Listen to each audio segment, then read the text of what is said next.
Well, a very good day, ladies and gentlemen, from wherever you're watching us. This is Herman Manyora's YouTube channel, and you're just in time for another interesting episode of the Candid Talk. I'm here with Professor Herman Manyora, definitely ready to engage in these conversations that we do hope and pray will shape the way leadership takes place in this country. Prof, how are you? Wonderful. When was the last time you went to the supermarket, for that matter? I'm always going to supermarkets. No, but I'm a kiosk person. I'm so unhappy that we have killed the kiosks. And I said the kiosks were dying. People thought I was laughing. I said this butcher is where we used to buy meat, we are going to die. Yeah, you see. And I've told matatu operators, these matatus are dying. The informal sector is being killed by the big players. But once in a while you have to go to the supermarket. You can't avoid. The kiosks are no longer there. Okay. Yes. Now, things are not actually taking place perhaps as Kenyans would have expected. I've seen a number of people lamenting here and there that we voted. Yes, we expected things to actually go down a little bit, but all of a sudden it was about unga, then it went to fuel, now it's sugar and all that kind of scandal that is taking place in the country, and the cost of living is still high. Till when do you think this will continue? I can't tell. Things will change depending on how government works on intervention measures. But also things will change depending on the economic outlook so far, of the world. Are you convinced that the government is doing anything to intervene on behalf of the country? Ask me if I was the one there, I would do it differently. Yeah.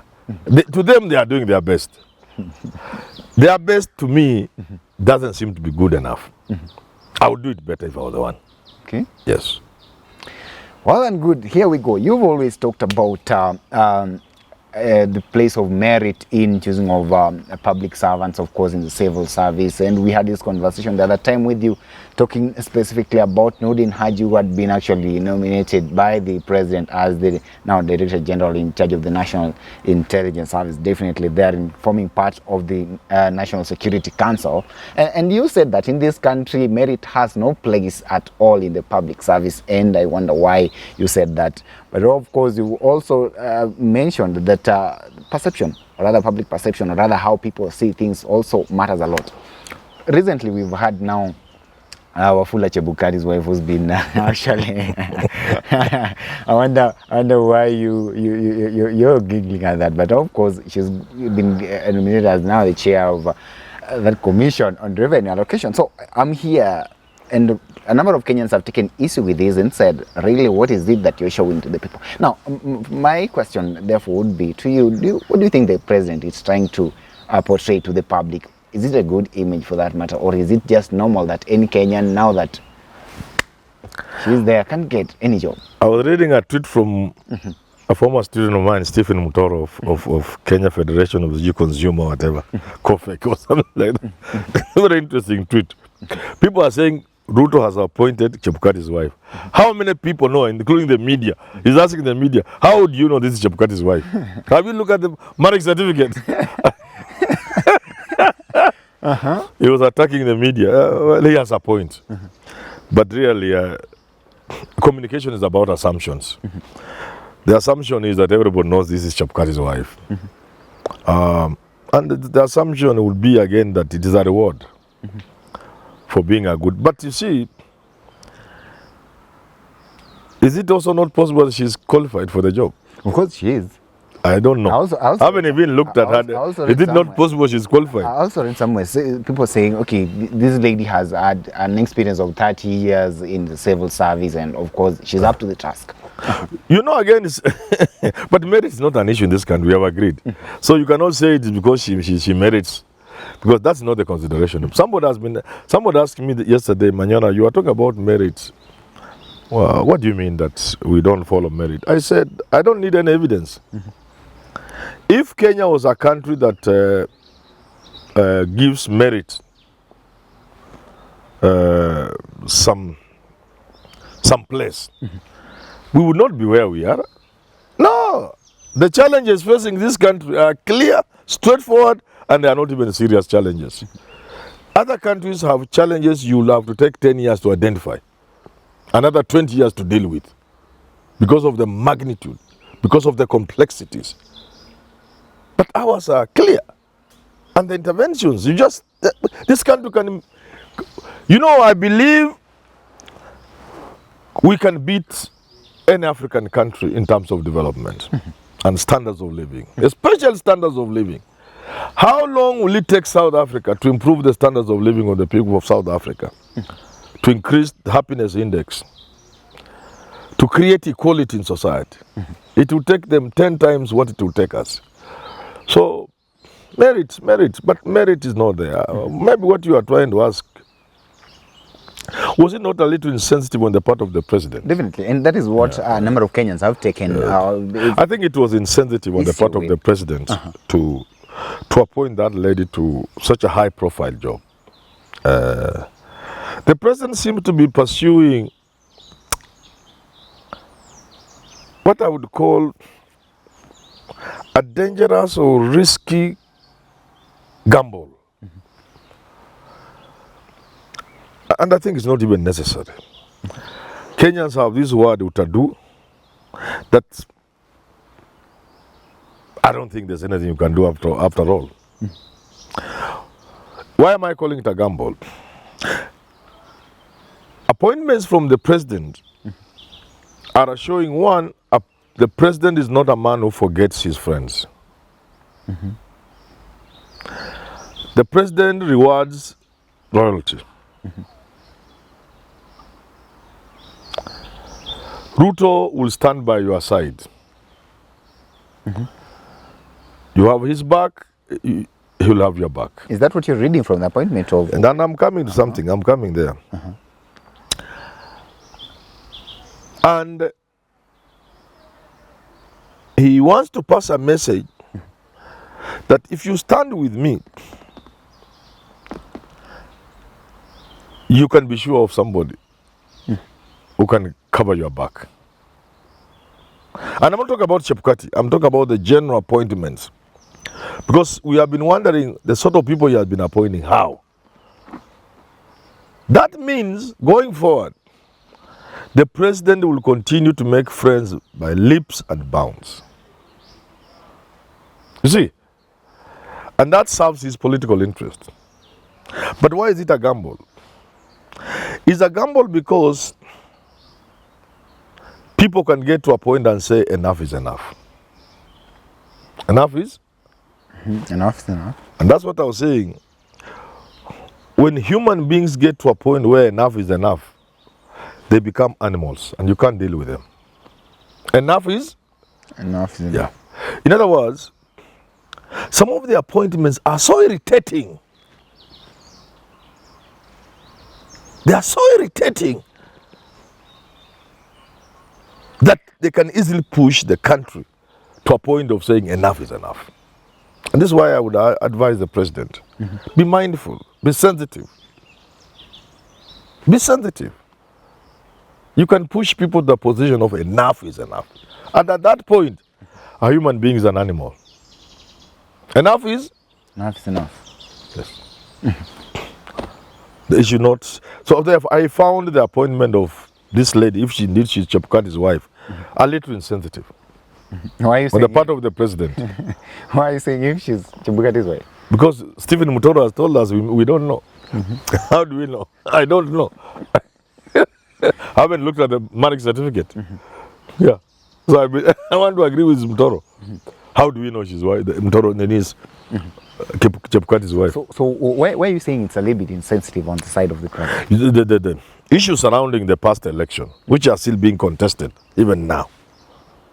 The election is still contested. The elections, the contestation ended at the Supreme Court. That's a legal path. But the political contestation beyond the normal politics, which can spill over into anarchy, is still there. And Chepukati is a man at the center of the storm, the eye of the storm. If a number as high as almost 50% of the country believe Chepukati missed this election, how can you give his wife a job like that? How? She may be the most qualified individual, but you wouldn't give her. Because look here. And why won't you give? One, she could be the most qualified person. Two, Chepukati could as well be innocent. and that the election would have been as fair as it could be, even if it's conducted by an angel. But that's not how the world works. The world doesn't work like that. Yeah.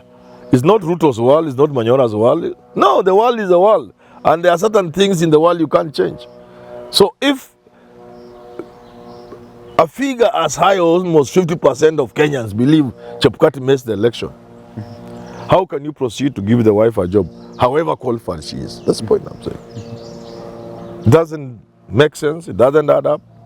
It only goes to add to the anger in the country. And it's not in the interest of anybody, not the president, not the country. Nobody stands to gain from angering the population of the country, nobody. You know, I told you something, I don't know, it's in the other interview I done with you. I told you that revolutions or upheavals, they never happen because of reasons. No, none has happened because of reasons. Reasons are always the underlying cause of an upheaval or a revolution. Something must happen to trigger. So, which if it didn't happen, the people will continue with the same suffering for another 100 years. So reasons are never the cause for a revolution or upheavals. Something small happens, a spark, and everything is on fire. That is why it is always good as a country to minimize the tensions in the country. If at all, perhaps Chebukati bungled the elections as perceived by a section of the country, definitely. Why would the lady suffer for perhaps the assumed atrocities caused by the husband, quote unquote, for that matter? Even the Bible says the sins of the fathers I put on the children. Even if that lady is the wife of Wafula Chebukati, let's say so, as you're saying here. But then when it comes to some of these things, she's looking for a job on her own, and doesn't she have her own right? What you are saying is reason, is logic, is rational. So what should we think? That's not how life works. Yeah. These are public issues, and public issues are about perceptions, not about reality. So you're saying that public perception is more important right now? Yes. Public perception, in many instances, outweigh the facts or the reality. The fact of her being qualified is inconsequential. It's so inconsequential. In fact, I don't even know how the president will even just think about, leave alone do it, even think about, just to think about the possibility of giving Chebukati's wife a job. Thinking about it alone, I find it difficult to understand. Leave alone giving her the job, thinking about it. Because there is already an uproar in the country. Even his own supporters are like, huh? Sure? Really? No. It's not a question about her being qualified. People are not even looking at her whether she's qualified or not. No, people just want Chebukati's wife. That's how it works. That's how the world works. It's not my world, it's the world. It works like that. Yeah. So we're looking at this. Of course, the public perception when it comes to Wafula Chebukati's wife, therefore you're saying that perhaps she may suffer that sort of perception deal due to perhaps her husband's role in the last year's election. We've had Nordin Haji's appointment at that time. Of course, it was opposed by a section of civil society leaders in this country, those who said that he failed during that time. We've also had appointments such as the one for Rashid Echesa, those ones, which of course the public have reacted differently and are like, really? But then our president goes ahead and does these things. What do you think that perhaps the president knows, or rather he's saying that the rest of the country is not really saying? You know, let's not mix up things. There are people over whom people have some doubt or serious doubt, either in terms of their academic qualifications, their experience, or in terms of their integrity. Okay? But then there is the Chebukati wife. And nobody is trying to find out whether she's qualified or not. People are just saying, Chebukati's wife? Ah, really? So, okay. So first let us distinguish the two. Yeah, that's why I'm trying to say. Okay, for Chebukati's wife, it's about public perception. Yes. For Nordin Haji, you're talking about of course, They are saying performance. They're saying it's performance. He didn't perform there. Perform. How would you take him to a more serious assignment? That's what people are saying. And then for a chaser, people are saying he don't even qualify. Yes. But then my question would be, the president knows all these kind of negative sentiments towards these people. But I've explained that. Ahead and gives them. I've explained. The president is testing the waters. He's gambling. In other words, the president will get very serious following and supporters. Because he can, when you want to support the president, you know this man can stand with me. If he has the audacity to appoint so and so, so and so and so, because they are his people, then this is a man I can work with. This is a man who can support you. It's a man who can defend you when you are in problems. And that gives you a lot of friends. Are you trying to say that yes, all these appointments have got some sort of political leanings? All appointments are political links. The president himself explained in an interview recently. And it happens everywhere in the world. Yeah. You don't just wake up as the president and give just about anybody a job. No. They must be bringing some bonga points. Well said. Ladies and gentlemen, remember we are still on the ground trailing a number of issues taking place in this country and bringing you up to date with comprehensive analysis of the same. Stay up to date, of course. Jadel Kabiru will be here, Richard Mwenja as well. Stay put, and of course, if at all you're watching us for the first time, we do request you to subscribe and hit that button so that whenever we post any content on this channel, then YouTube will automatically notify you. For our support, definitely our details are down there. You can support us in whichever way that you deem fit and right. Till we have this conversation again, have yourself a lovely day. My name is Evans. Okay.